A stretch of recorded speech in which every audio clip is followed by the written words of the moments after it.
Olha, eu comecei essa série sobre Jesus e eu tenho explicado o seguinte, que durante muito tempo, justamente para poder enfatizar o fato de que Jesus era filho de Deus, pelo menos durante os 4 primeiros séculos, por exemplo, de cristianismo, até o ano 483, quando se deu o concílio de Calcedônia, quando fixaram o fato de que Jesus era totalmente homem, totalmente Deus, a preocupação maior era sempre defender a divindade de Jesus, mostrá-lo como filho de Deus. E essa sempre foi a maior preocupação da igreja. E a gente às vezes deixa um pouco na sombra, esquece um pouco esse lado mais humano de Jesus, né? Nós nos esquecemos que Jesus foi também completamente homem e não faria sentido a sua obra entre nós se ele não tivesse sido completamente ser humano. E nós já percorremos aqui, nessas últimas 2 semanas, algumas ideias a respeito disso. E hoje, como é o primeiro domingo de dezembro, como nós estamos abrindo aí o mês do Natal, o ambiente já é natalino, essa ênfase em Jesus como homem é praticamente o coração da celebração do Natal. Porque o Natal é exatamente a celebração da encarnação, de Deus se tornando ser humano. E como eu já fiz referência ao texto de Paulo em Filipenses, dizendo que ele se auto-esvaziou, ele se auto-limitou e assumiu a humanidade. Por isso, como nós dissemos aqui na semana passada, Paulo chama de o novo Adão. Isto é, Jesus não veio apenas revelar Deus, ele veio revelar o que o homem poderia ter sido, o que o homem deveria ter sido. Jesus veio mostrar qual era o projeto de Deus para o ser humano em essência, o que era a humanidade em essência, o que significa a dignidade humana na sua essência mais pura, mais inteira, mais plena, mais completa. Isso é que Jesus veio mostrar também. E, muito especialmente, quando a gente fala em Natal, essa nossa preocupação em entender a revelação humana de Deus, Deus como ser humano, toma uma força muito especial, porque a encarnação é justamente isso. Deus vindo a nós e se revelando não como Deus apenas, não apenas o Filho de Deus entre nós, mas Jesus, o ser humano completo, o novo Adão, aquilo que Deus sonhou para a gente, aquilo que Deus projetou para a gente. É por isso também que o apóstolo Paulo, na carta aos Efésios, diz que a gente agora está caminhando para lá. Nós nos perdemos desse projeto, nós nos afastamos desse projeto, mas a obra redentora de Jesus não só nos redime para o que será na vida eterna, ele nos redime para começar a fazer em nós agora, como seres humanos, aquilo que Deus havia sonhado. Por isso que a nossa transformação, ela começa agora. Essa transformação do velho Adão, no novo Adão, do velho ser humano, no novo ser humano, o novo homem, a nova mulher, a nova pessoa, transformada por Deus, trabalhada por Deus, começa aqui. É aqui que esse processo começa. E será completado na eternidade, porque embora aqui a gente nunca vai chegar num estágio em que somos totalmente parecidos com Jesus, entretanto, se a gente olha para trás, nesse processo de transformação que Deus opera na gente, nós já começamos a notar quanto nós já somos mais semelhantes a Ele. E é essa a ideia. O que a gente chama, por exemplo, de processo de santificação, não quer dizer absolutamente que a gente não tenha mais pecado, não vá mais errar, seja completamente puro. E a gente sabe que é impossível isso aqui. Mas o que a gente chama de processo de santificação significa se tornar cada vez mais semelhante a Jesus. Menos parecido com Adão, mais parecido com Jesus. Esse é o grande objetivo do processo de santificação.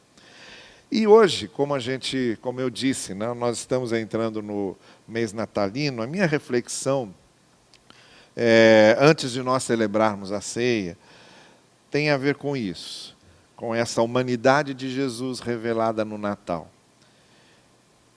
E na visão dos anjos, quando os pastores estavam cuidando dos seus rebanhos, no lugar mais retirado, né? Interessante que não foram os grandes reis, nem foram os sacerdotes, nem foram os mestres da lei, que foram avisados que Jesus havia nascido. Foram os pastores no campo, aqueles mais afastados, mais marginalizados, mais distantes dos grandes centros, aqueles mais esquecidos. Os anjos aparecem justamente a eles que eles se revelam. E eles dizem o seguinte, depois daquela cena que a gente conhece muito bem, dos anjos se apresentando diante deles, e depois eles vão cantar glória a Deus nas alturas, paz na terra aos homens. Antes disso, o anjo diz assim aos pastores: hoje, na cidade de Davi, nasceu o Salvador, que é Cristo o Senhor. Isto servirá de sinal para vocês. Encontrarão o bebê envolto em panos e deitado numa manjedoura. É sobre isso aqui que eu quero conversar um pouquinho com vocês. Uma contradição completa, não é? Um paradoxo completo. Como é que o Salvador vai nascer como um bebê numa manjedoura, dentro de um estábulo? Era a contra-mensagem, era a contra-propaganda, era a contra-publicidade. Como é que se entende uma coisa dessa? E fica uma coisa ainda mais viva, mais contundente, porque quem era chamado de o Salvador naquela época era o imperador romano. O imperador romano tinha esse título. A gente tem documentos do ano 9 antes de Cristo, que foi o ano em que o imperador havia nascido, em que ele é festejado e celebrado com os seguintes dizeres: eis que nasceu o nosso Salvador, o nosso Deus. Porque o imperador romano era visto como um Deus, e como um Deus salvador para os romanos, o Deus salvador de Roma. Esse era o imperador, havia essa imagem divina do imperador. Então não foi à toa que Lucas escolheu essas palavras e colocou essas palavras aqui, porque elas lembravam também o que se falava do imperador. Olha, o imperador é o Salvador, ele é o nosso Deus. O nosso Deus nasceu aqui, o nosso Salvador é este. É isso que nós lemos aqui em Lucas. É isso que o anjo está dizendo. Agora, quando eu digo que é uma mensagem totalmente contraditória, é porque aquele Salvador, aquele Rei dos Reis, estava nascendo de uma forma simples, de uma forma modesta. E é essa mensagem que eu queria captar desse texto essa noite e compartilhar com você. Quando a gente pensa no Jesus humano, quando a gente pensa no Jesus revelado a nós como o ser humano projetado por Deus, nós vemos que ele quebra todos os paradigmas, todas as expectativas que os judeus tinham com o Messias e que os romanos tinham com um rei. Ele era o contrário do que se esperava do Messias para os judeus e era o contrário do que se esperava de um rei para os romanos. Ele contradizia tudo. Olhar para ele era não entender nada. Chamá-lo de rei era um absurdo. Chamá-lo de Salvador era muito estranho. E chamá-lo de Deus entre nós, então, era mais estranho ainda. Como é que Deus entre nós vai ser um bebê numa manjedoura? Mas é exatamente isso. O que nós tínhamos lá era um bebê. Era o ser humano Jesus. E com uma proposta de reino, de rei, de autoridade, muito diferente daquilo que se esperava. Nós temos o ser humano na sua simplicidade. Nós temos o ser humano na sua humildade. E aqui a gente começa a entender o que caracteriza essencialmente esse ser humano projetado por Deus. Começa aqui no caráter da humildade. Começa aqui no caráter das coisas simples. Deus gosta de se revelar nas coisas simples. Ele se revela aqui nesse Jesus ser humano, nesse Jesus bebê, nesse Jesus da manjedoura. Ele se revela através de um menino que levava 5 pães e 2 peixes. Ele se revela a esses pastores nos campos. Ele se revela naquela viúva pobre que levou tudo que ela possuía. Ele se revela naquele homem cego que ficava à margem do caminho, aguardando salvação. Ele se revela naquele paralítico, no tanque, esperando também ser curado. Ele se revela naquela mulher que queriam apedrejar e a quem Jesus Cristo perdoou. Ele se revela no choro da mãe desesperada porque a sua filha estava doente. Ele se revela nessas coisas simples. Ele se revela chamando para segui-lo homens rudes, homens simples, pescadores que viviam do seu trabalho diário para sustentar sua família. Ele se revela entrando num barquinho para poder falar às pessoas. Ele se revela chegando às aldeias e cidades da Galileia, não lá no templo de Jerusalém. Ele se revela com as suas vestes simples. Ele se revela com a sua maneira simples de falar. Ele se revela com o seu jeito peculiar de tratar as pessoas de maneira muito simples. Ele se revela porque ele não fazia parte do clero judaico. Ele se revela porque ele passeava por aquelas circunvizinhanças onde pessoas muito simples iam ouvi-lo e obedecê-lo e aprender com ele. É assim que ele se revela, finalmente, entrando em Jerusalém, em cima de um jumentinho. Enquanto os grandes reis entravam nos seus corcéis, nos seus cavalos garbosos, ele entra num jumentinho, que era o símbolo maior da humildade e da simplicidade daquele que era o Deus entre nós, e muito especialmente daquele que era o grande ser humano, projetado por Deus, revelado a nós. Essa é a grande mensagem que nós temos. Deus busca os recursos da simplicidade. Deus se revela nas coisas simples. A gente às vezes fica esperando que Deus se revele nas grandes coisas, nos grandes prodígios, nos grandes milagres. Não.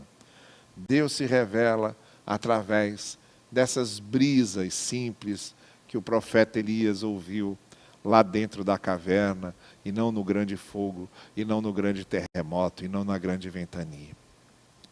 Mas principalmente fica essa lição do ser humano Jesus para a gente. Aquele rei não precisava de coroa para mostrar que era rei. Aquele rei não precisava de um trono para mostrar que era rei. Aquele rei não precisava de um cetro para mostrar que era rei. Aquele Salvador não precisava vir do céu cercado de anjos.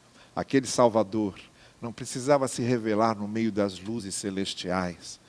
Aquele Salvador não precisava vir com trombetas tocando nos céus. Aquele Salvador e aquele Rei apareceu e se revelou como aquele bebê simples deitado numa manjedoura. É dessa maneira que Deus chega a nós. E é dessa maneira que Deus nos ensina que uma das grandes virtudes do ser humano, uma das grandes virtudes desse ser humano projetado por Deus, é essa humildade dependente do Pai, é essa simplicidade que diz, olha, o que é que eu sou? Se não apenas isso, e dependo exclusivamente da graça e da misericórdia do Senhor. É quando nós nos conscientizamos do pequeno que somos, quando nós nos conscientizamos do limitado que somos, é quando nós nos conscientizamos daquilo que somos de pó, apenas humanos, e dependemos daquele que é maior do que nós. Essa é a primeira grande característica que Jesus veio ensinar e que nós devemos assumir no ensino e no exemplo que o Senhor Jesus deu para a gente. Então é isso. Nós estamos terminando um ano de pandemia, um ano que nos ensinou como valem muito mais as coisas essenciais da vida, as coisas principais da vida. Esse Natal, com certeza não vai ser aquele Natal de grandes festas, de grandes luzes que a gente tinha. Nós vamos optar por coisas mais simples, porque é o que nos resta, não é? Aquelas reuniões mais familiares, mais essenciais. Não há nada programado de muito grandioso. Nem temos clima para isso. Que clima nós teríamos para grandes festas, quando a gente carrega esse monte de gente que perdeu sua vida, quando nós ainda estamos chorando os nossos mortos, mas a gente se compraz e se satisfaz naquele que é o Jesus da simplicidade, o Jesus da humildade, o Jesus das coisas simples. Tenhamos um Natal simples, então. Tenhamos um Natal essencial. O Natal do Senhor que veio como um bebê na manjedoura. Esse é o Natal que nós queremos comemorar. Deus abençoe você e que essa mensagem do Jesus homem fique gravada no nosso coração.